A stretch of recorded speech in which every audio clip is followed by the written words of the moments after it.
Everyone, welcome to Exam Frontier. Today we are going to discuss about the modern history lecture number 3, जो हम लोगों ने already 2 lectures discuss कर लिए हैं। और इसमें हम लोग आज अराइवल ऑफ ब्रिटिश और जो भी एस्टेब्लिशमेंट ऑफ EIC है, ईस्ट इंडिया कंपनी है, इसको देखने वाले हैं। और ये कैसे 1519 से लेके जब ये इनका 1668 तक इन्होंने कैसे अपनी पूरी मोनोपोली स्टैब्लिश कर ली, और जैसे ये एक ट्रेडर बन के आए थे इंडिया में और यहाँ के मालिक बन गए, तो ये ऐसा इन्होंने क्या किया और किस तरह से जो डेवलपमेंट्स हुए इस पीरियड में, ये पूरा हम लोग देखने वाले हैं। So let's begin. ओके, तो सबसे पहले अगर फॉर्मेशन ऑफ द कंपनी की बात करें कि जो ईस्ट इंडिया कंपनी का जो क्रिएशन हुआ था वो किस तरह से हुआ था, तो देखो एक पर्सन थे थॉमस माइट। उन्होंने एक पहले कंपनी बनाई थी, ईस्ट इंडिया कंपनी के पहले भी एक कंपनी बनाई थी जिसका नाम था लेवेंट। लेकिन क्योंकि वो एक फेलियर रहा, वो सक्सेसफुल नहीं हुई वो कंपनी, तो फिर इन्होंने दूसरी कंपनी क्रिएट करी द सेम पर्सन, और इसका नाम था ईस्ट इंडिया कंपनी, राइट। और ये इन्होंने क्रिएट करी थी सितंबर 1599 में। और अगर ये क्रिएट करी गई थी तो देखो ये अकेले पर्सन नहीं थे, इसमें ग्रुप ऑफ जो लंदन के जो मर्चेंट थे उन्होंने सबने मिलके इसको बनाया था ट्रेड रूट को सिक्योर करने के लिए। क्योंकि ऑलरेडी डच के जो डच है उन्होंने डिस्कवर कर लिया था, पुर्तगीज ने भी डिस्कवर कर लिया था, तो कहीं ना कहीं इनको भी था कि हमें भी ये ट्रेड रूट सिक्योर करना है। तो उसके लिए इन्होंने फिर प्रॉपर कंपनी बनाई। और जो क्वीन एलिजाबेथ थी उनको 15 ईयर की मोनोपोली राइट्स के लिए उनको इन्होंने परमिशन के लिए रिक्वेस्ट की, लेकिन इनको तुरंत परमिशन मिली नहीं। तो इनको थोड़ा सा वेट करना पड़ा, और 31 दिसंबर 1600 को इनको रॉयल चार्टर इशू हुआ। जो क्वीन एलिजाबेथ थी उन्होंने रॉयल चार्टर इशू करा और इनको परमिशन ग्रांट करी। साथ ही साथ इनको 15 साल की मोनोपोली राइट्स भी दे दिए गए ईस्टर्न ट्रेड के लिए, राइट। अब हम यहाँ पे ईस्टर्न ट्रेड इसलिए बात कर रहे हैं कि जो इंग्लैंड है उसके ईस्ट में है ये इंडिया, राइट। इसलिए ये ईस्टर्न ट्रेड यहाँ पे बात हो रही है ईस्टर्न ट्रेड की, और इन्होंने अपनी कंपनी का जो नाम दिया वो भी ईस्ट इंडिया दिया। उसके बाद देखो अभी क्योंकि अच्छा इनको क्यों चाहिए था मोनोपोली राइट्स की, क्या जरूरत इनको पड़ गई, तो क्योंकि जैसे हम लोग अगर सी एडवेंचर कुछ भी कर रहे हैं या इस तरह के जब भी कुछ भी हम लोग सी में ट्रेड के लिए जब कोई इन्वेस्टमेंट करते हैं, तो यहाँ पे हैवी इन्वेस्टमेंट, कैपिटल इन्वेस्टमेंट की जरूरत होती है। साथ साथ में यहाँ पे रिस्क भी बहुत ज्यादा होता है। तो इस वजह से इनको चाहिए था कि हमें अगर प्रॉफिट हमारा मेंटेन रहेगा तभी हम ये कर पाएंगे। तो इसलिए इन्होंने मोनोपोली राइट्स डिमांड किए थे, जो कि इनको मिल भी गए थे, लेकिन इनको स्टार्टिंग में 15 साल के लिए ही मिला था वो। उसके बाद देखो जैसे ही इनको परमिशन मिली 1600 में, इन्होंने ट्रेड रूट को स्टार्ट करना, एक्सप्लोर करना शुरू कर दिया था। और इसमें इन्होंने मल्टीपल एक्सपीडिशंस इंडिया के लिए भेजे थे। ऐसा नहीं था कि जो विलियम हेक्टर है वो इंडिया में आ गए थे तो वो पहले ही एक्सपीडिशन में आ गए थे। उसके लिए इन्होंने मल्टीपल एक्सप्लोरेशन करके रखे थे। और सबसे पहला अगर इनकी बात करी जाए इनिशियल एक्सपीडिशन की, तो वो 1601 में ही किया था, क्योंकि 1600 में इनको परमिशन मिली और 1601 में इन्होंने एक्सपीडिशन करने शुरू कर दिए थे। अब देखो जैसे हम लोगों ने डच के केस में देखा था कि उनके केस में क्या हुआ था कि उन्होंने जिस साल उनको परमिशन मिली थी उसी साल वो इंडिया में भी आ गए थे और उन्होंने अपनी फैक्ट्री भी स्टैब्लिश कर ली थी, राइट। लेकिन इनके केस में ऐसा नहीं है, क्योंकि हम लोगों ने देखा था कि उनको ऑलरेडी इंडिया के ट्रेड रूट के बारे में पता था। जो सी रूट है उसके बारे में उनको ऑलरेडी पता था, क्योंकि उन्होंने बहुत पहले से एक्सपीडिशंस करके रखे थे। उनको वो सारे जो रूट है वो पता थे। लेकिन ब्रिटिशर्स के केस में ऐसा नहीं था। इनको जो लैंड रूट है इंडिया के लिए वो पता था, लेकिन इनको जो सी रूट है वो नहीं पता था। और इसका अगर एग्जाम्पल भी देखा जाए तो एक बंदा था रॉबर्ट फिंच करके, जो पहला ब्रिटिशर्स था जो फर्स्ट टाइम इंडिया में आया था। तो वो ऑलरेडी आ चुका था जब ये लोग एक्सप्लोर कर रहे थे सी रूट, तो वो ऑलरेडी लैंड रूट के थ्रू इंडिया में आ चुका था।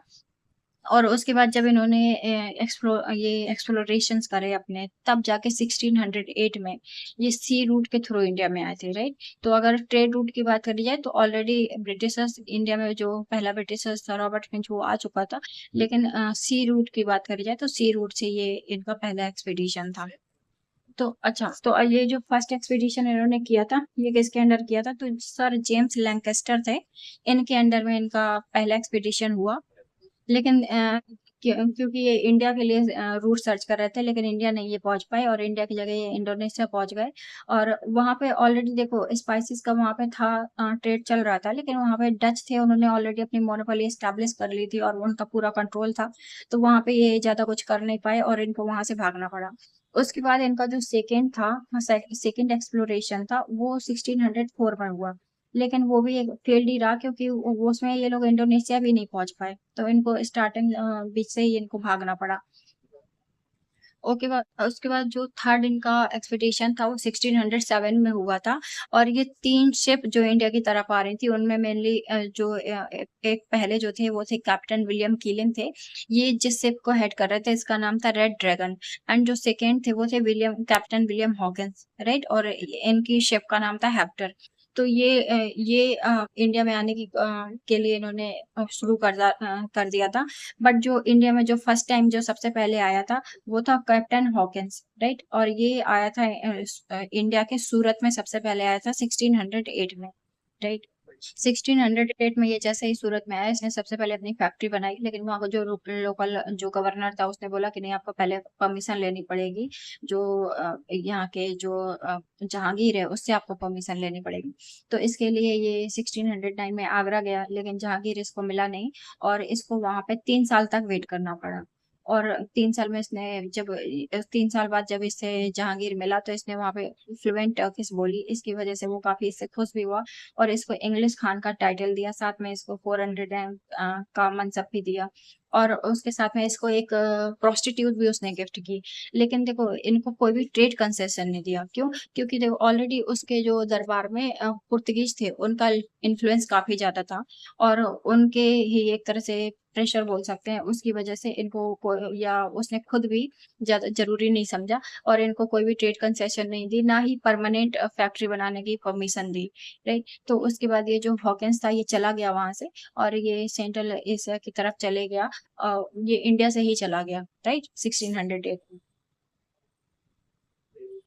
उसके बाद देखो 1615 में जो 15 साल पूरे होने वाले थे कंपनी के, तो उनकी मोनोपोली जो राइट्स उनको मिले थे वो भी कहीं ना कहीं खत्म होने वाले थे। तो जो ईस्ट इंडिया कंपनी थी उसने रिक्वेस्ट करा, जो वहाँ के प्रिंस किंग थे ब्रिटेन के, जेम्स फर्स्ट, उनसे रिक्वेस्ट किया कि आप किसी यहाँ पे फॉर्मर डिप्लोमेट को आप यहाँ पे भेजिए, जो जहांगीर है इसके कोर्ट में, अदरवाइज हमें परमिशन नहीं मिलेगी, and we have to go from there. तो जो किंग थे जेम्स फर्स्ट, उन्होंने सर थॉमस रो को यहाँ पे भेजा 1615, राइट।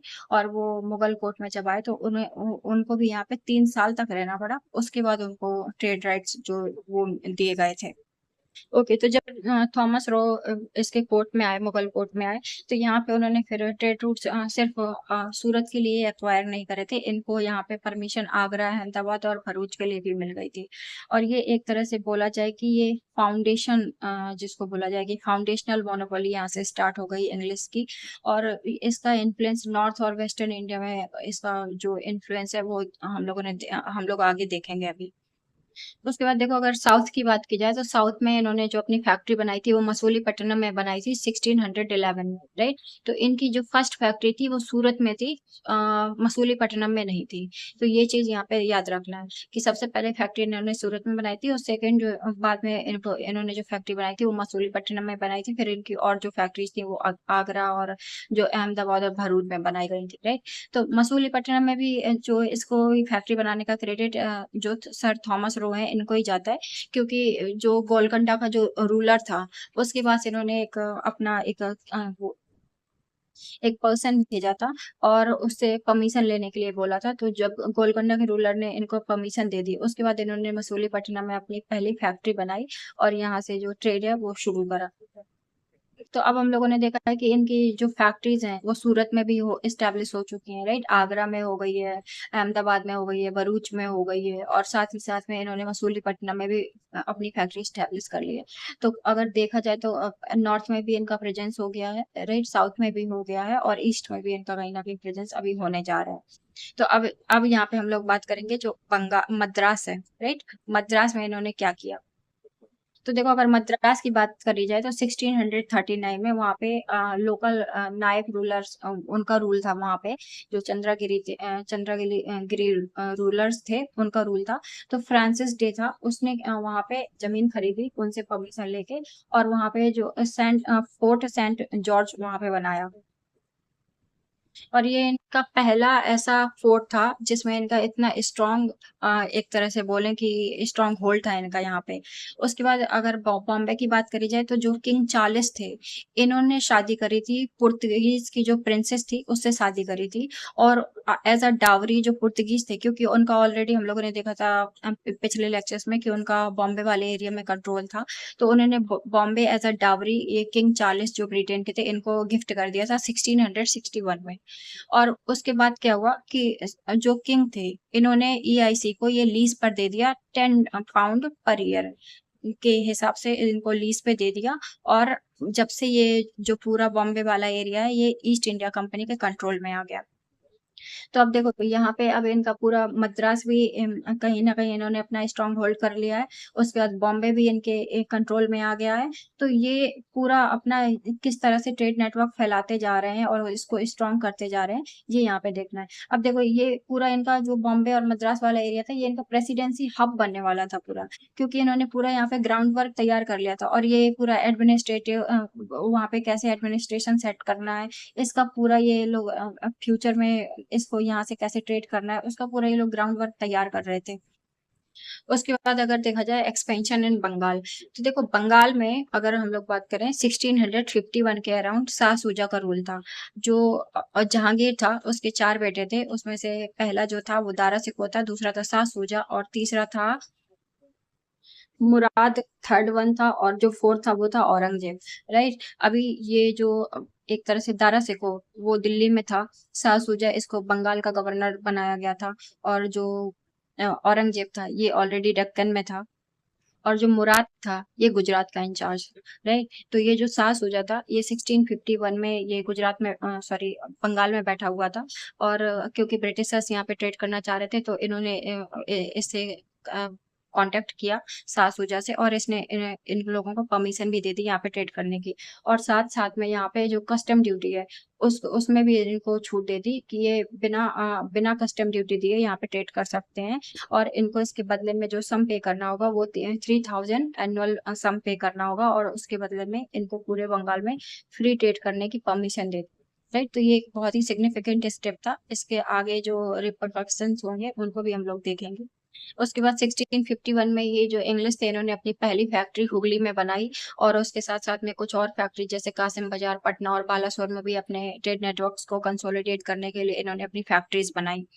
ओके। इनका जो ट्रेड अगर देखा जाए कि कौन कौन सी कमोडिटीज में ट्रेड करते थे, तो सबसे पहले तो सॉल्ट पीटर, और ये जो शाह सूजा ने जो इनको परमिशन दी थी वो सॉल्ट पीटर, देखो अभी शाह सूजा ने जो परमिशन दी थी वो सॉल्ट पीटर के लिए दी थी। और आगे अभी जब ये शाह सूजा यहाँ से चले जाएगा, क्योंकि ये जो औरंगजेब है इससे इसकी लड़ाई होगी और वो उसको हरा देगा, उसके बाद ये भाग जाएगा। राइट। वो हम लोग ऑलरेडी मेडिवल इंडिया जब पढ़ेंगे तो उसमें देखेंगे ये सारा, और बाद में इसकी डेथ भी हो जाती है। तो ये जब चले जाएगा तो उसके बाद यहाँ पे वो शाइस्ता खान के अंदर आ जाएगा। राइट। तो ये पूरा बंगाल वाला एरिया आफ्टर शाह सूजा शाइस्ता खान के अंदर आ जाएगा, और वो इनको फिर से जो ये साल्ट पीटर का ये ट्रेड है इसको करने की परमिशन देगा यहाँ पे। राइट। अच्छा, ये साल्ट पीटर होता क्या है, तो देखो ये एक तरह का रॉ मटेरियल होता है जो गन पाउडर को बनाने में यूज किया जाता है। और ये बिहार इसका लार्जेस्ट प्रोड्यूसर था उस टाइम पे भी, और आई थिंक अभी भी ये वर्ल्ड का प्राइमरी प्रोड्यूसर है सॉल्ट पीटर का। राइट। अब इसकी और इनके जो अदर ट्रेड है वो थे सिल्क और कॉटन। देखो ओपियम और इंडिगो है ये बाद में इन्होंने जब चाइना से ट्रेड करना शुरू करा और इनको एक्सटेंसिवली इसमें प्रॉफिट होना शुरू हो गया, तब इन्होंने बाद में फिर इंडिया में भी फोकस करा और ओपियम और इंडिगो की जब ये खेती करवाना इन्होंने शुरू करा। लेकिन ये अभी तक जब जो इनका जो मेन फोकस था वो था सॉल्ट पीटर और सिल्क एंड कॉटन। अब क्योंकि देखो ये जो इंडिया से क्या करते थे, यहाँ से ट्रेड लेके मेनली यहाँ से जो सामान लेके जाते थे वो इंग्लैंड में लेके जाते थे, और इंग्लैंड से ये पूरी दुनिया में एक्सपोर्ट करते थे। राइट। तो इस वजह से अभी तक भी जो इनका मेन फोकस था वो ट्रेड ही था, और जो इनका एक्सपोर्ट यहाँ से ये जो पूरी दुनिया में कर रहे थे उस पे इनका फोकस था। अब देखो क्योंकि इन्होंने अच्छी खासी स्ट्रॉन्ग होल्ड बना ली थी, काफी जगह पे इनकी फैक्ट्रीज भी बन गई थी, तो इन्होंने सोचा कि, और औरंगजेब जो था उस टाइम पे डेक्कन में बिजी था। राइट। अब ये देखो ये टाइम पीरियड जो चल रहा है हमारा ये 1686 से 1689 का चल रहा है। और जो औरंगजेब था वो ऑलरेडी दक्कन में बिजी था और उसी का रूल था इस टाइम पे। तो इन लोगों ने कहीं ना कहीं कब्जा करने की सोची और इन्होंने सोचा कि हम लोग मुगल्स को हरा देंगे और कब्जा करके जो इंडिया में अपना ट्रेड करेंगे। लेकिन ऐसा हुआ नहीं। औरंगजेब इस टाइम पे फ्री हो गया था, दक्कन वाले जो उसका कैंपेन चल रहा था उससे वो फ्री हो गया था और 1686 में ही, 89 में इनफैक्ट, जो जो सांबाजी थे उसको भी उसने हरा दिया था और वो वापस आ ही रहा था। लेकिन जब इन्होंने अटैक करा तो वो डायरेक्टली यहीं पे बंगाल आया और इनको हराया और फिर वो इनको वहां से भगा दिया और वो वापस चले गया। लेकिन देखो जब बाद में इनको अपनी मिस्टेक रियलाइज हुई तो इन्होंने उसको उसके सामने अपना माफीनामा भेजा और फिर से ट्रेड करने की परमिशन मांगी। अब देखो यहाँ पे जो इंडियन रूलर्स हैं उनका लैक ऑफ विजन बोल सकते हैं या उनकी कुछ मजबूरी बोल सकते हैं, क्योंकि उस टाइम पे जो एक तरह से बोले फाइनेंशियल जो क्रंच था वो औरंगजेब फेस कर ही रहा था। ऑलरेडी उसने इतने सारे वॉर करके रखे थे, उसकी वजह से उसकी फाइनेंशियल कंडीशन ऑलरेडी ऑलरेडी बिगड़ी हुई थी। तो उसने जब इनको दोबारा ट्रेड करने की परमिशन दे दी, जब इन्होंने मर्सी प्ली भेजी उसको या माफीनामा भेजा तो उसने दोबारा इनको ट्रेड करने की परमिशन दे दी। और इसके बाद हम लोग देखेंगे कि जो इनका पावर में जो शिफ्ट हुआ है, जिस तरह से इन्होंने खुद को कंसोलिडेट करा है, वो लैंडमार्क है। राइट। तो यहाँ पे लेकिन उसने यहाँ पे परमिशन दी, लेकिन उसने साथ साथ में हैवी फाइन लगाया, 1.5 लाख रुपए का इनके ऊपर फाइन भी लगाया यहाँ पे। तो यहाँ पे एक स्ट्रेटेजिक रीजन बोल सकते हैं जिसकी वजह से उसने इनको दोबारा परमिशन दे दी। उसके बाद देखो अगर इनका एस्टैब्लिशमेंट देखें कि कलकत्ता में इनका कैसे हुआ, तो 1690 से लेके 1700 के बीच में इन्होंने अपना पूरा स्ट्रॉन्ग होल्ड बनाया बंगाल में।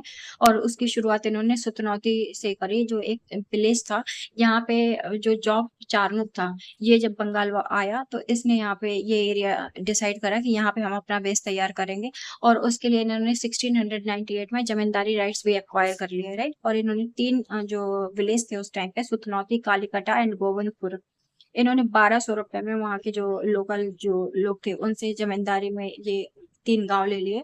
और उसके बाद यहाँ पे फोर्ट विलियम यहाँ पे कंस्ट्रक्ट किया, जिसको बाद में इन्होंने इंडिपेंडेंट प्रेसिडेंसी सीट भी बनाया 1700 में। राइट।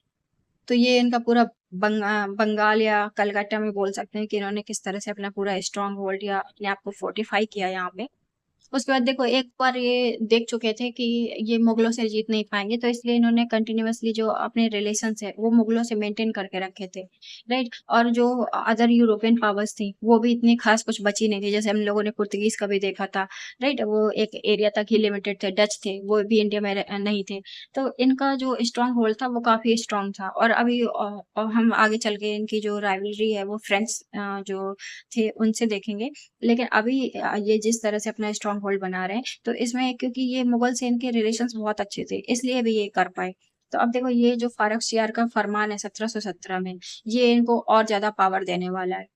तो देखो जो फारूक शियार था, इसके फरमान ने इनके जो ट्रेड नेटवर्क है उसको स्ट्रॉन्ग कैसे किया। तो सबसे पहले तो इसने जो ड्यूटी फ्री ट्रेड है उसको ग्रांट कर दिया इनको 3000 एनुअली, जो 3000 रुपीज है उसके सम के बेसिस पे इन्होंने इनको पूरा duty free trade, import export इसके राइट्स दे दिए।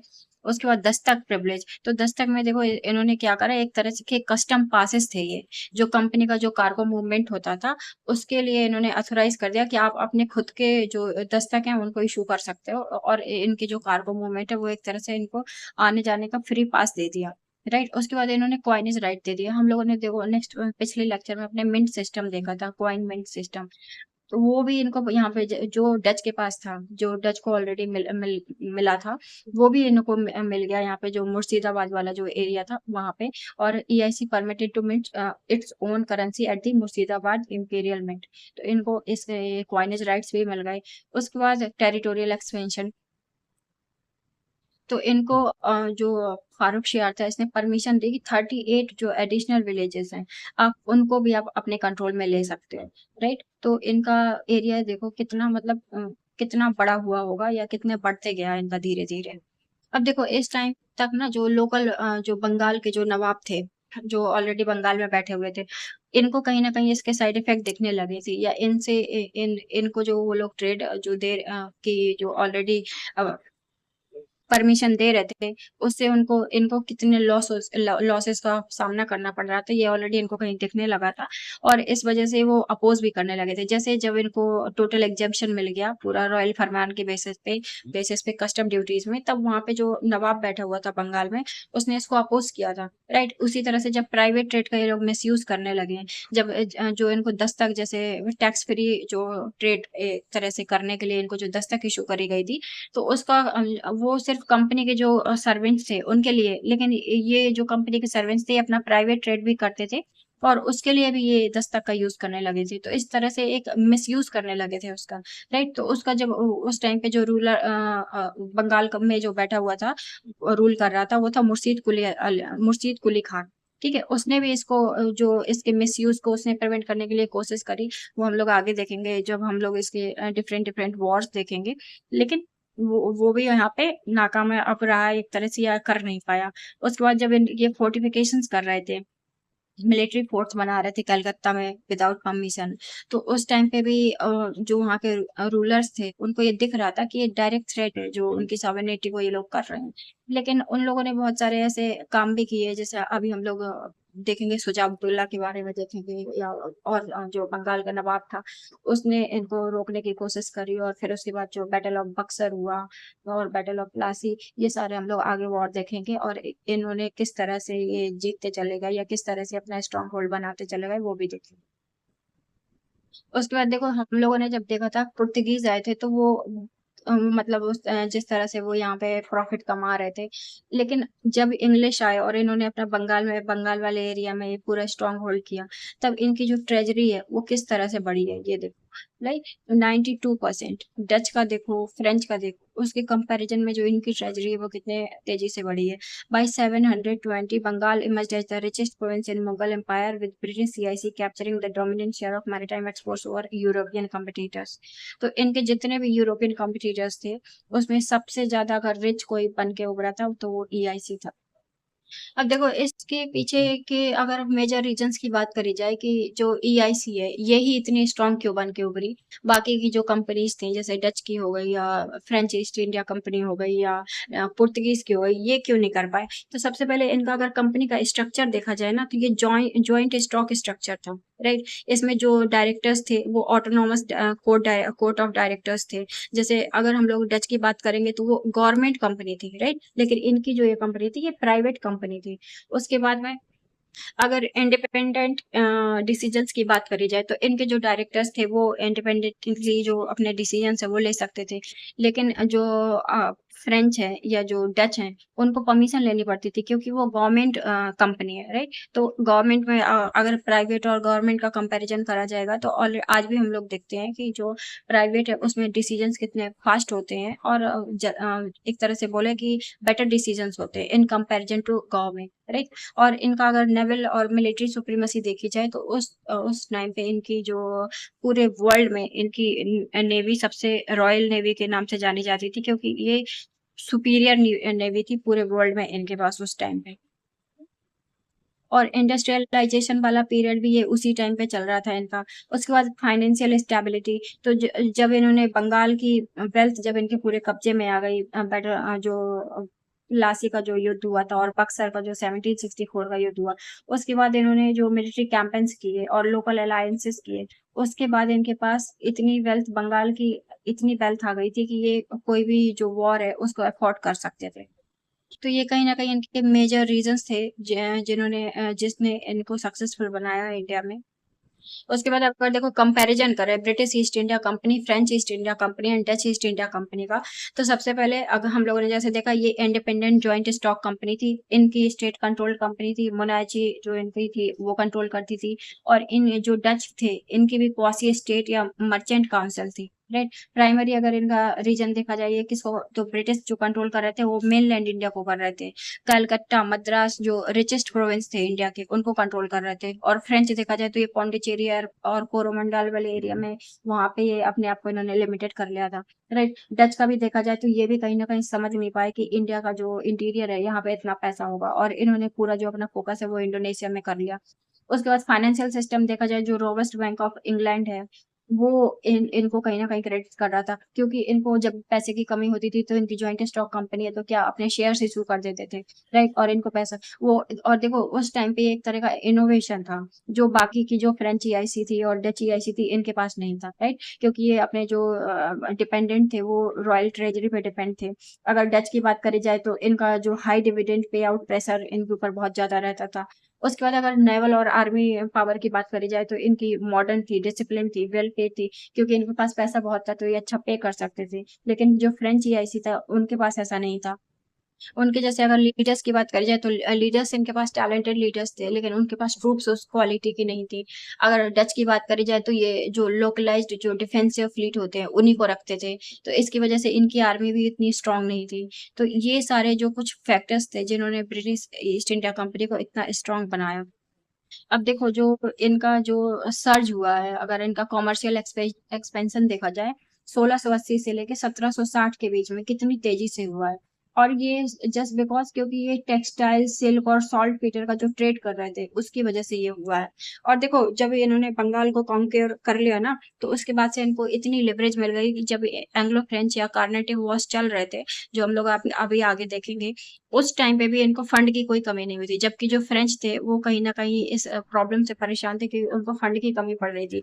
बट ब्रिटिशर्स के पास क्योंकि बंगाल हाथ में लग गया था तो उनके पास में कोई भी फंड की कमी नहीं थी, राइट? तो देखो इनका जो कॉमर्शियल एक्सपेंशन है कितनी तेजी से बढ़ा है। ये पूरा 1680 से लेके 1760 का पीरियड है।